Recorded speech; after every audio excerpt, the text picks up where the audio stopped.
Welcome everyone to Already Cancelled. I'm Peter, that is Connor, and we are going to talk about Star Trek The Next Generation Season 4, Episode 18. It's called Identity Crisis, so full spoilers for the episode, as always. And as a DC Comics fan, it's hard not to read that title and think of a lot of things, but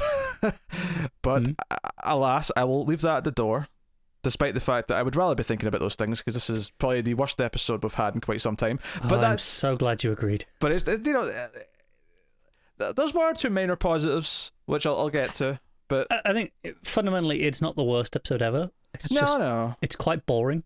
It's his biggest crime. It's quite boring. I had to pause it twice just so that I wouldn't fall asleep and get up and like move around and then fell asleep immediately after anyway. Yeah.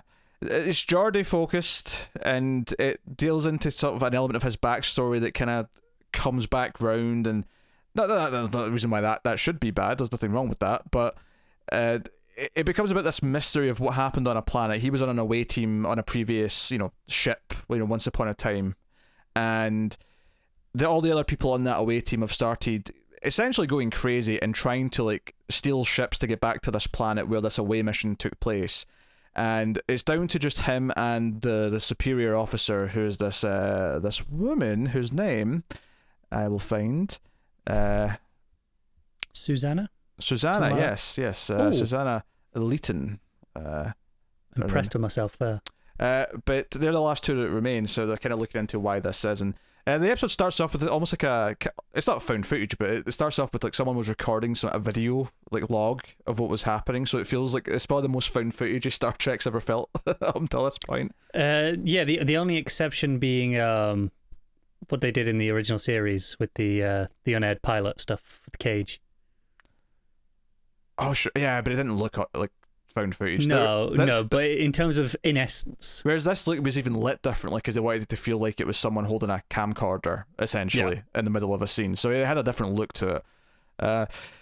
But yeah, so sure enough, the Susannah like slowly starts to get some shakes and then starts to get like veins in the back of her neck, and eventually is starting to mutate. And we find out that they're essentially were all infected with like a parasite. This is how it reproduces. They become this new species. And the episode at first is about investigating, about trying to save her, and then Geordi's left alone to investigate, and ultimately he becomes almost 100% this alien. He's like almost at the point of no return when they get to save him at the end. Yeah, and the look of this thing is not great. No, so there's a couple of different aspects to consider. It's essentially invisible. It's got the Predator like camo tech, because when we see Geordi moving around when he's turned into it later on, he just looks like a shimmer. It's like just a shimmer of a person walking around. Yeah. But when they're hit with ultraviolet light, essentially what we see is sort of dark skin, but with the veins that we saw growing on them essentially glow. Like kind of blue glow luminescence. Well, to be specific, if you've ever actually been under UV light, when you see like a white t-shirt or something under UV light, that's exactly what these veins look like. Is the sort of glow and that sort of purpley kind of probably because that's how it was easy to film this. Very possibly, yes. But that's what we kind of see, and it looks a bit nasty and cheap and all these other things. The one sort of positive that I kind of liked is that when Geordi's like trying to figure things out and he's looking into this and experimenting, he goes to the holodeck and he has the holodeck recreate the scene from this footage, and he walks around and he sees himself and he's seen the other things, and basically he's found an extra shadow, a shadow that shouldn't be there, just in the background there's this little extra shadow. It doesn't make any sense, and he asked the computer to like, oh, can you do this, can you extrapolate what this thing is based on the shadow? And I was pleasantly surprised that the computer said, piss off, Geordi, that's not possible, there's not enough data for that. But then it says, okay, can you give me like an approximate shape and maybe where it was standing to create the shadow? And if you assume it's about my size. Yeah, and sure enough, human sized basically. And sure enough, I love the visual of this where it creates just like a shadow blob of whatever this might roughly be shape wise. I thought that was it felt like, okay, they weren't taking the piss with like how much this could recreate something that had no information for, but two, the actual visual of it was kind of creepy and added to the spookiness of what it could have been, because it was this shadow blob that it was created in the holodeck. Yeah, that was probably the highlight moment, and I think it's when you see it at the end, as Geordie, it's kind of like, okay. And I don't like it's even the way he walks as it. Again, not blaming the actor. I'm sure this was just direction of what they wanted. It's kind of this like slow lumbering kind of not crawl, but like hunched over sort of creeping walk, and it's just not very good. Yeah, the other positive point I would say is that it's established early on that Data's trying to like figure things out, because once they realise that the previous people have all like went crazy and eventually died or something's happened to them, he's looking into it, and it's Crusher who says to him, "Oh, like, you're extra concerned about this because it's Geordie," and Data says, "Oh, I don't feel concerned. I don't feel anything," or whatever the exact phrasing is. It was anxiety, I believe it was. But he admits that he has more of a motivation to solve this problem than he otherwise would. And I thought that was interesting because it was like, okay, so he doesn't feel, again, concerned like we do, but if he feels, if he has more motivation, if there's something in his coding that's saying prioritize this, then ergo, in some way that is concern. In some way that is, he's concerned for Geordie. So undeniably, because if there is more motivation, it's because in some format there is a fear of losing it, right? Yes. So yeah, it all works out. So again, yeah, the Geordie Data friendship, also good again. Everything else it's not terrible. It's we have this Susannah come on board, and they're tracking the previous guy in the crew. The one who was before them too. He's stolen a shuttle, and he's on the way to the planet. And there's a tense sequence that lasts a good 5 minutes here where Picard's like, okay, so he's going towards the planet, and very quickly Data says, if he keeps continuing at that trajectory and that speed, he's going to just burn up and blow up as soon as he hits the atmosphere. He can't enter the world like that. And it's okay, so what are our options? And the ensign that's sitting there and Data, they kind of just all collectively say, okay, well, we can't use the tractor beam because of this. We can't just teleport him aboard because of this. All these reasons we can't do this or that. So, okay, well, we have one option then. I have to talk to him, open a channel. And they never get a response. He never talks back. But Picard just starts pleading and saying, look, you're going to have to slow down. Please slow down. You're going to die. You're in danger. And the guy just does blow up. And it's an alright little scene. It's solid. It's one of those things where I feel like our opinion of this episode and the boredom of it mostly comes after this point. In this first 10 minutes, you're just kind of getting to grasp what the episode is and what it's about. It's the sort of bit where it could have gone either way at this point in the episode, where this isn't particularly good, but there's nothing wrong with it either. And if the back half had been a really strong episode, we'd be going, yeah, this was all fine. We wouldn't be like, shouting massive praise about it, but because our overall impression would be more positive, we'd be like, oh yeah, this was good, solid, whatever, it was fine. And that's still true. It's still fine. But it doesn't lead to anything exciting, so naturally we're just kind of like, okay, whatever. Well, that's kind of the thing, is that at best this episode, when it's at its best, is fine. And then there's times where it's just this... And when we compare this to some of the bad episodes from season 1 or 2, this is still better than most of them. Compare it to the aging makeup one from season 1 or... But in some ways, I had more fun with those. Sure, but that's... And I guess is my I guess point. If I'm good, I'd rather an episode be that bad and laughable that I can have fun with it and rip it to shreds than just feel bored. Boredom is so much. It's a worse crime for me in that I'm like. Yeah, I know, but we come back to this over and over again. We've talked about this 100 times on different shows, different movies, different reviews, where something that's just down the middle and is kind of boring but not offensively bad is less interesting to A, talk about, and B, watch, when something that's like a 2 out of 10 might technically be much worse, but if it's making me laugh because it's that atrocious, or even if it's not even laugh, because that's good bad. But then there's also angry bad. At least if I'm feeling anger, I'm feeling something, and I've got something to come in here and rant about. Even sometimes when I'm not angry or laughing at it, I'm just in wonderment at how bad something is. That's a feeling of its own, right?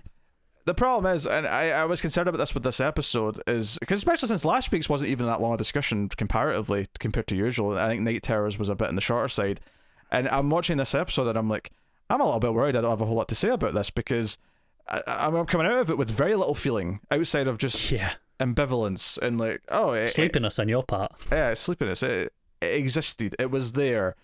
And ultimately, because they end up resuscitating, like the Crusher figures out that by using like some of her original DNA to bring Susannah back, and then they're like, okay, well, Geordi's already stolen a ship and went down to the planet, because they can't find him, and that's when we see him walking about invisible and stealing the getting into the teleporter room and punching out whoever's in there. And it becomes this kind of race to go down and get her. I mean, I think the episode's trying to go for some creepy vibes because they go down to the planet early on after the first guys died in the ship, right? Nothing's happened to these two characters. Nothing's happened to Geordi or Susannah yet, and they're just going down to the planet to investigate to see, can we find any evidence? Can we see if there's any clues? Figures anything out? And she kind of disappears for like a minute, and it's like, oh, we have to find her. So there's a lot of them running around with their flashlights trying to like, oh, where is she? Spooky. Something's going on here. And I think this episode, maybe the reason why it fails is that I think at its heart it wants to be more of a body horror episode. It wants to be, well, not just body horror. It wants to be just a horror episode in general, and then turn into body horror as it goes on with the transformation. And I think that element of it is by far the weakest thing in the episode, and because of that, as a whole, it just kind of feels The unique element of what this episode was supposed to be fails. So, by extension, most of the episode fails, right? And I don't think it's a conceptual problem. No, I don't either. I think there's nothing wrong with the idea overall of this episode. I think it needs another 2 or 3 passes on the script, and then some better design work. But other than that, I think the core ideas, the idea of there's this planet that that they visited, that they go back to, that they're drawn back to, there's this parasite that's taken over the bodies, all of that can still stay. I think one of the problems with the episode might be where it chooses to focus or not focus in terms of protagonist, because the episode very much is, Geordi is the protagonist for about half to 2/3 of the episode, and then it kind of completely shifts, because once he is the one in danger and he turns into something, it then shifts to everyone else. And it feels kind of weird to me, not that Geordi shouldn't be a major factor before he turns, because he obviously should be in this episode, but I think because it wasn't focusing on more on the idea that Data is concerned, if we got more of the other characters being concerned for him, because there's a few moments in the middle where Picard's like, okay, there's some rules here, you always have to check in with Dr. Crusher because something might start to happen, you have to do this. And if anything, I was thinking, I don't understand this decision on Picard's part. I feel like once they got to this situation where Susannah's started to turn and is now essentially in a coma in med bay, that Geordi at this point should essentially be confined to a room. They should not let him out of their sight. There should at least be a guard on him at all times, just in case something happens. What if it's contagious?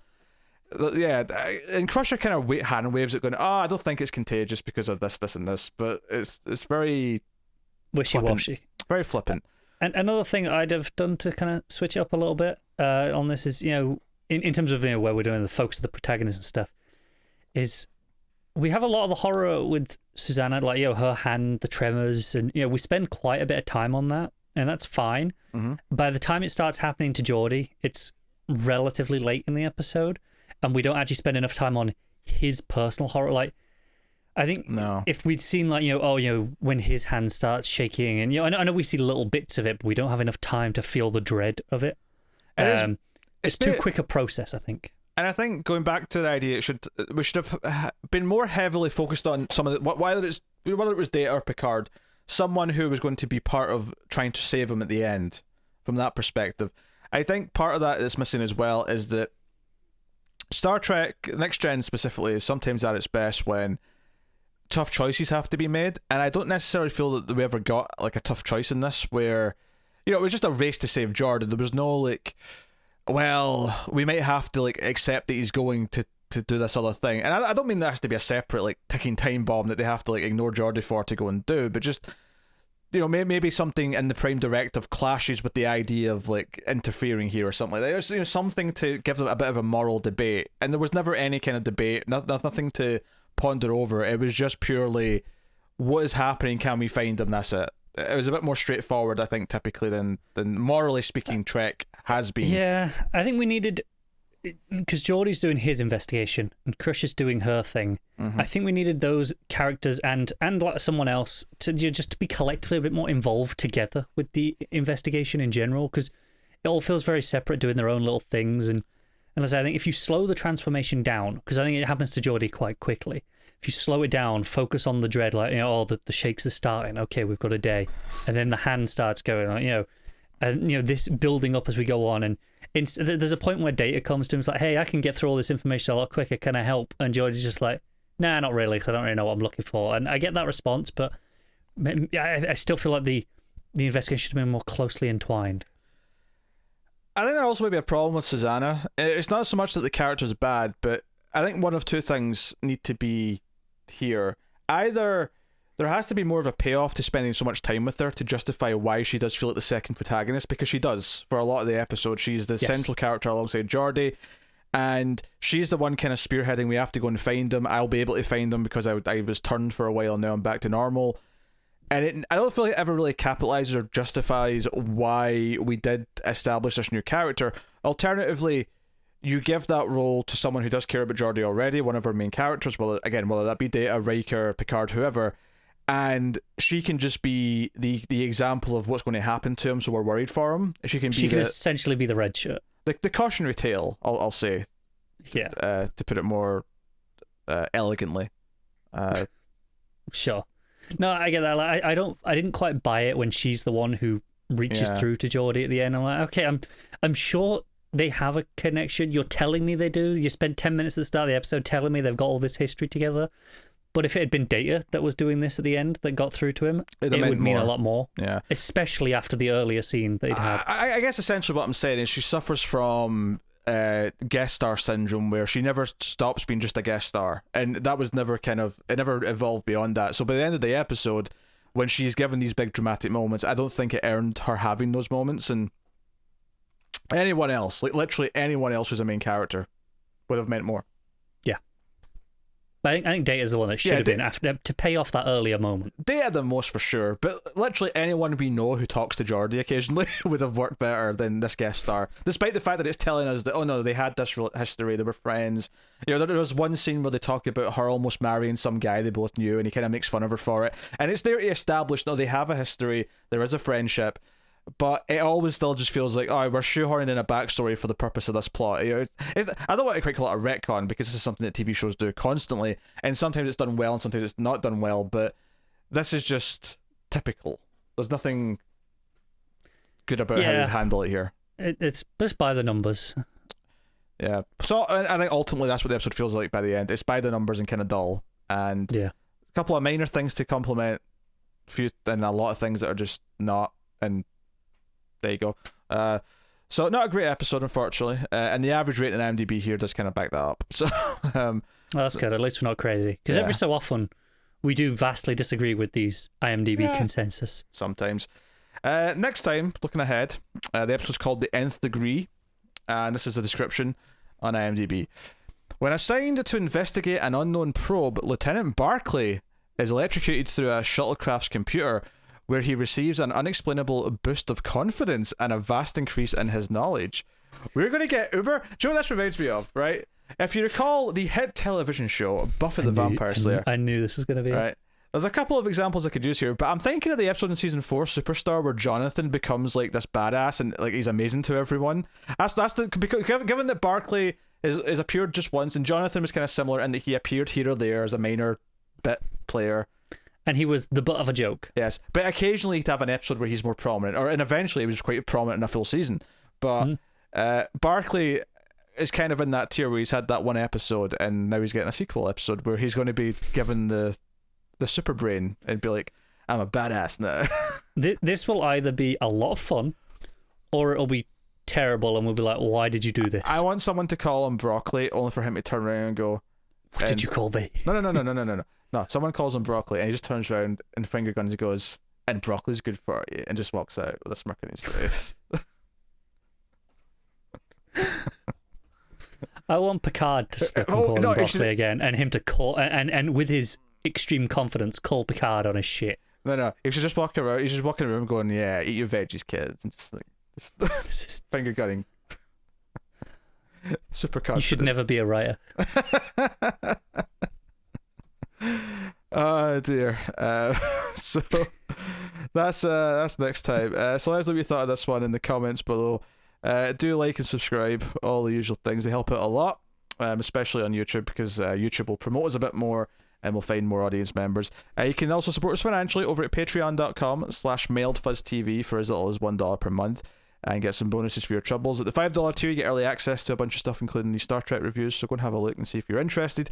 Catch us on Twitter at mailed_fuzz for channel updates, but otherwise that is us. So thank you once again for watching or listening. We always appreciate it. Keep watching Star Trek, and remember that somewhere out there, Wesley Crusher and the ultraviolet light is complete control.